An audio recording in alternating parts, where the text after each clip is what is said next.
दोस्तों, welcome to channel SMM heart. मैं AP Vishwakarma स्वागत करता हूं अपने चैनल एसएमएम हार्ट में। और दोस्तों, आज का वीडियो वेरी इंपॉर्टेंट है, खासकर मेरे उन न्यू मेडिकल रैप भाइयों के लिए जो फार्मा में ज्वाइन करते हैं लेकिन किसी न किसी कारण से सफल नहीं हो पाते हैं। तो ऐसे जो न्यू कमर्स हैं, जो नए नए मेरे मेडिकल रैप्स कलीग्स हैं, मेरे भाई हैं, उनके लिए हम कुछ कारण बताएंगे। ऐसे कारण तो बहुत सारे हैं, लेकिन जनरली ऐसे 5 कारण हैं जिसके चलते देखा जाता है को फ्रिक्वेंटली जो है मार्केट में आते रहते हैं, जाते रहते हैं, उस तरह से सक्सेसफुल नहीं हो पाते हैं जिस तरह से उनको होना चाहिए दोस्तों। जबकि कोई भी लोग जो मार्केटिंग में आते हैं तो एक बहुत ही एक्सपेक्टेशन के साथ आते हैं, बहुत ही उम्मीद के साथ आते हैं कि मेरा भविष्य बहुत अच्छा होगा, फ्यूचर उज्जवल होगा, हम आगे बढ़ेंगे, तरक्की करेंगे। तो दोस्तों, इसमें हम 5 ऐसी बातें बताएंगे जिसमें हमारे जो न्यू कमर्स हैं थोड़ा सा कहीं ना कहीं चूक जाते हैं, लेकिन चाहेंगे तो अपने स्टेबिलिटी को बरकरार रख सकते हैं, सुधार कर सकते हैं। तो नंबर 1 होता है लैक ऑफ फिजिकल एस्टेमिना।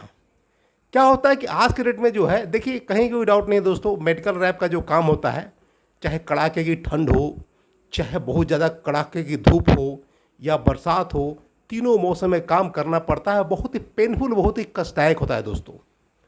तो इस बदलते परिवेश में जो नए नए जो लड़के होते हैं, जो न्यू कमर्स होते हैं, खासकर 20, 25, 30 तक के जो लड़के होते हैं, उम्र के एज के जो लड़के होते हैं, उस तरह से थोड़ा सा फिजिकल स्टेमिना इन लोगों का कमज़ोर होता है, उस तरह से वर्क नहीं कर पाते हैं जितना लोग आज से बहुत पहले करते थे।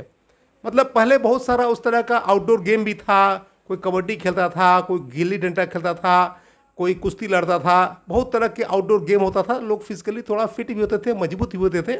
अब सारा कुछ मोबाइल में हो गया, गेम में हो गया, इंटरनेट हो गया, ट्विटर हो गया, फेसबुक हो गया, या इस तरह से यूट्यूब हो गया, इस सब पर दिन भर लोग लगे रहते हैं। इससे फिजिकली स्टेमिना थोड़ा सा कमज़ोर हुआ है।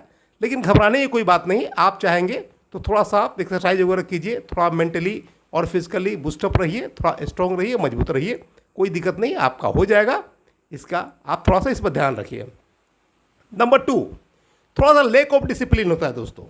Discipline in the sense of कैसे आप टाइम पर निकलते हैं, कैसे काम करते हैं, कब लौटते हैं, कितना आप टारगेट के प्रति कितना कंसर्स है, पेमेंट रिलेशन के प्रति कितना कंसर्स है, कैसे आप आरसीपीए करते हैं कि नहीं करते हैं, आप कंपनी का जो ऑब्जेक्टिव है, जो टारगेट है, उसमें आप कितना सीरियस हैं, अपने भविष्य के प्रति कितना सीरियस हैं, कोई आपके बॉस अगर बुलाते हैं तो कितना टाइम पर जाते हैं कि टाइम पर नहीं जाते हैं, आप उनकी बातों को कितना ऑबे करते हैं, कितना नहीं करते हैं, बहुत सारी बात। लेकिन देखा गया है कि आजकल के जो न्यू कमर्स जो बच्चे हैं वो थोड़ा सा लैक ऑफ डिसिप्लिन होता है। वो ना टाइम पर निकलते हैं, ना टाइम पर रिटर्न होते हैं, ना टाइम पर रिपोर्ट भेजेंगे, ना टाइमली आपको टारगेट करेंगे, ना पेमेंट भेजेंगे। तो थोड़ा सा इसमें आपको सीरियसली लाना होगा, आपको एक्टिवली काम करना होगा, थोड़ा सीरियस होना होगा अपने करियर के प्रति, तो ये भी ठीक हो जाएगा और आपका भविष्य आपका उज्जवल होगा।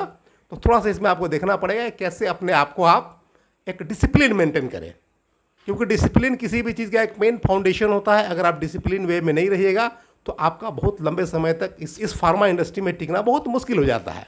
Discipline is the prime factor for all the things, for all the carriers, not only pharma marketing. किसी भी कैरियर में आपका अगर डिसिप्लिन नहीं है तो वहाँ पर आपको सर्वाइव करना, टिकना बहुत मुश्किल हो जाता है दोस्तों। और नंबर 3 होता है लैक ऑफ कमिटमेंट। दोस्तों, आजकल के जो न्यू कॉमर्स होते हैं बच्चे, उनमें क्या होता है कि एक जज्बा नहीं होता है, जुनून नहीं होता है कि मुझे करना है तो करना है। जो अंदर से एक होता है ना लेक माने कमिटमेंट, कि हमको करना है, चाहे डू एंड डाई। अगर टारगेट करना है तो करना है, फार्मा मार्केटिंग में सक्सेस होना है तो होना है, हमको हर प्रोडक्ट एस्टेब्लिश करना है तो करना है। बस लैक ऑफ कमिटमेंट होता है, काम कहीं और करते हैं, ध्यान कहीं और रहता है, कभी इधर सोचते हैं, कभी उधर सोचते हैं। तो इसमें क्या होता है कि उनका पूरा ध्यान बटा रहता है।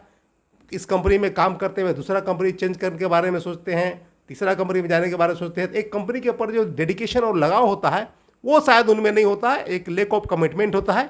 वो भी एक नए लड़के के ज़्यादा फेल्योर होने का, फ्लॉप होने का एक कारण है दोस्तों।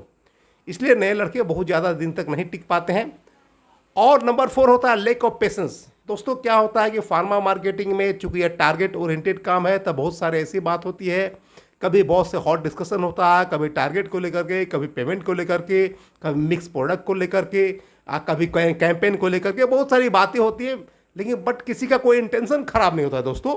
इसमें क्या होता है, जो नए बच्चे होते हैं, नए लड़कों में एक पेशेंस नहीं होता है कि हम कैसे बातों को सहन करें, कैसे उसमें पेशेंस रखें, कैसे रिएक्ट ना करें। और इतना सोचना चाहिए कि जो भी कोई आपके बॉस हुए, एरिया मैनेजर, आरएसएम, जेडीसीएम या कोई सीनियर लेवल की बात हुए, चाहे रिपोर्ट हुआ, रिटर्न हुआ, या मान लिया आरसीपी हुआ, या टारगेट नहीं किए, पेमेंट नहीं किए, तो क्या होता है कि आप एरिया मैनेजर को देते हैं, एरिया मैनेजर आरएसएम को देते हैं, आरएसएम जेडीएम, एक हायरार्की बना हुआ है। तो अगर इस बीच में कोई अगर कुछ कह भी देता है तो थोड़ा सा बात को बर्दाश्त करना पड़ेगा, आपको सीखना पड़ेगा, जानना पड़ेगा, पेशेंस रखना पड़ेगा। आप तुरंत ही कोई कंपनी को छोड़ देना, कुछ चेंज कर देना, बात को बर्दाश्त नहीं करना, तुरंत रिएक्ट करना, ये भी होता है कि नए लड़के तुरंत फ्रीक्वेंटली कंपनी को छोड़ देते हैं और बात को बर्दाश्त नहीं कर पाते हैं। ये कारण होता है कि नए लड़के आते हैं, जाते हैं और बहुत लंबे समय तक किसी फार्मा कंपनी में नहीं टिक पाते हैं। नंबर 5 होता है लैक ऑफ स्टेबिलिटी। दोस्तों, सबसे बड़ी प्रॉब्लम क्या होता है दोस्तों कि आज के रेट में अगर आप किसी फार्मा मार्केटिंग में आते हैं तो आप जान लीजिए कि जब तक आप 2 से 3 साल किसी एक कंपनी में नहीं रहिएगा तो आपके फेस वैल्यू पे कोई एक पैसा का दवाई नहीं लिखेगा।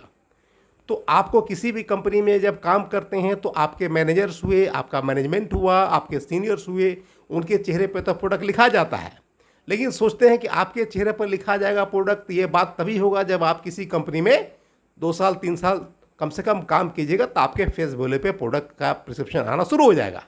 लेकिन दिक्कत क्या होती है, कोई लड़के जो है, कोई कंपनी अगर मैंने 1,500 रुपये ज़्यादा ऑफर किया, कुछ थोड़ा सा इधर उधर बात किया तो उसमें चले जाते हैं और क्या 6 महीना, 2 महीना, 3 महीना पर कंपनी चेंज करते रहते हैं, तो उनका एक फेस वैल्यू, एक रेपुटेशन मार्केट में ख़राब हो जाता है।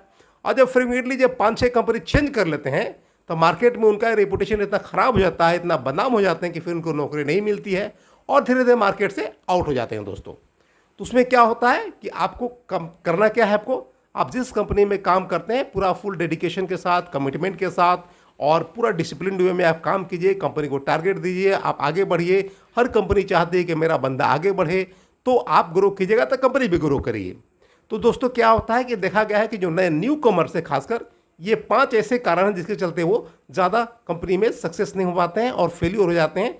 तो ये अगर 5 चीज़ों पर ध्यान देंगे तो हो सकता है कि वो कंपनी में 20 साल 30 साल या कंपनी में रिटायरमेंट भी ले सकते हैं एक अच्छे ग्रोथ के साथ। और जब आप कंपनी चेंज भी करते हैं तो चेंज करना बुरी बात नहीं, कम से कम 5 साल 7 साल रह करके जहाँ भी जाइए एक हाइक लेकर के जाइए, प्रमोशन लेकर के जाइए, ऊंचे पद पर जाइए, कहीं कोई दिक्कत नहीं है।